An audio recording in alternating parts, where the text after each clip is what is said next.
From the kitchen of the cabin, it's the 5 Games for Doomsday review. Arboretum. I assume there are very few listening to this that are subsistence farmers. I assume very few of you wake with the sun and toil in dirt to feed yourself in the evenings.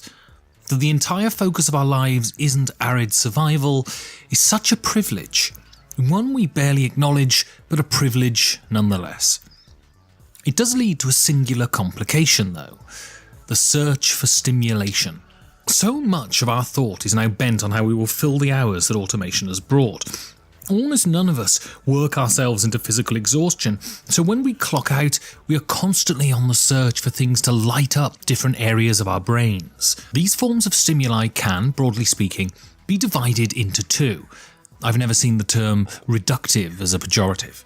The active and the passive. There is the pulse-racing vicariousness of films, the spectatory immersion of reading. Then there is the more active route to stimulation, smacking balls with a tennis racket, throwing yourself off buildings or cliffs. Both the active and passive sate the need for stimulation, now that looking at cows fertilise a field doesn't cut it. Games lie slap bang in the realm of the active. You are encouraged to manipulate the action to your own desires, to wrest control of your destiny from within the confines of the rules. Games offer a confined freedom that offers a smorgasbord of different flavours of stimulation. There is the raucous, above-table hilarity of Time's Up, the paranoiac collaboration of Battlestar Galactica, and the deliberative brutality of Agricola. There is no other art form that leaves me in so much thoughtful bemusement as board gaming. No other realm in which "how did they come up with this" pops into my head as much. Nothing can fan the flames of my admiration though, more than someone transforming the simple into the profound. I find myself regularly in awe that someone can take a tiny collection of rules and create something that fires the brain off in 100 different directions, that something ostensibly simple births complexity that is an unending fount of stimulation. Arboretum is one such game. It takes a couple of rules and with these beautifully machined parts creates something that is inconceivably knotty and challenging. In Arboretum, players take the roles of cultivators seeking to create the most profitable coppice of trees. These are represented by 10 suits of species cards that run from 1 to 8. Players start with 7 cards in their hand, and on their turn they'll draw 2 cards, play 1 and discard 1. And that's it. Points are scored by ascending value chains of trees that start and end with the same species. Bonus points are scored by having a chain made up solely of the same species of tree, or starting the chain with a 1 and ending it with an 8. But you have to earn the right to score your chains of trees. That is done by having the highest value of that species in your hand at the end of the game. Arboretum is a game of vicious decisions.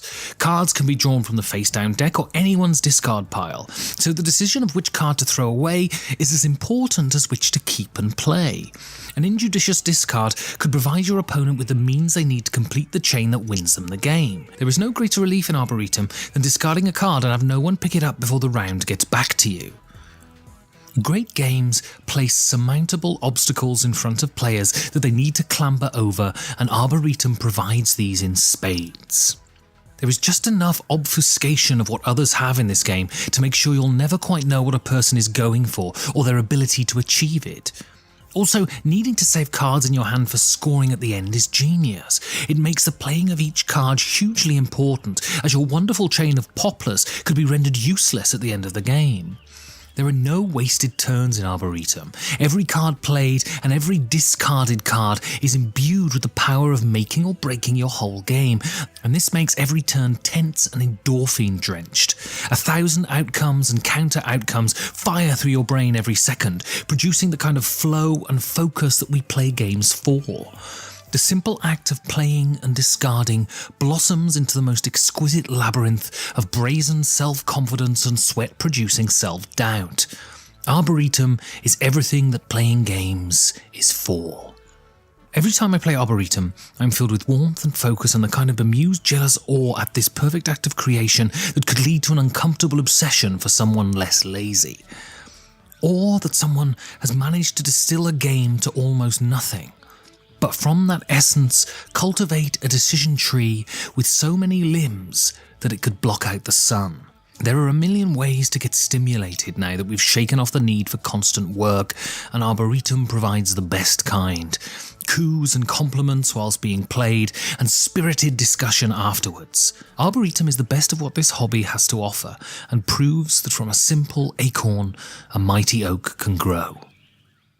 Thank you for listening, and you can support this show by going to patreon.com/5G4D.